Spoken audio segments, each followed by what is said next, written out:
అందరికీ రామ్ రామ్ అండి. నేనైతే ఈరోజు 5:30కి లేసి అల్లం వెల్లుల్లి పేస్ట్ తయారు చేసుకోవడానికి అయితే నేను పొట్టు తీసుకుంటున్నాను. షాప్లో అయితే అంత కల్తీది వస్తుంది. అది మంచిదో కుళ్ళిపోయిన దాంతోటి తయారీ చేస్తారో మనకైతే తెలియదు కదా.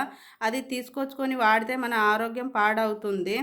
ఈ పొట్టు ఎవరు తీస్తారు, ఇది ఇంత పెద్ద పని ఎవరు చేస్తారు అనుకుంటా కొందరైతే షాపుకి వెళ్ళి అల్లం వెల్లుల్లి పేస్టు తీసుకొచ్చుకొని వాడతారు కదండి. అట్లా వాడకండి. ఎందుకంటే ఇంట్లో మనం ఫ్రెష్గా తయారు చేసుకుంది మన ఆరోగ్యానికి బాగుంటుంది. ఇది ఎన్ని రోజులైనా, ఒక వారమైనా నెల రోజులైనా వాడచ్చు. షాపులదైతే అది కుళ్ళిపోయిన దాంతో చేశారో ఫ్రెష్దో తెలియదు, అది ఎప్పుడు ప్యాక్ చేశారో కూడా తెలియదు.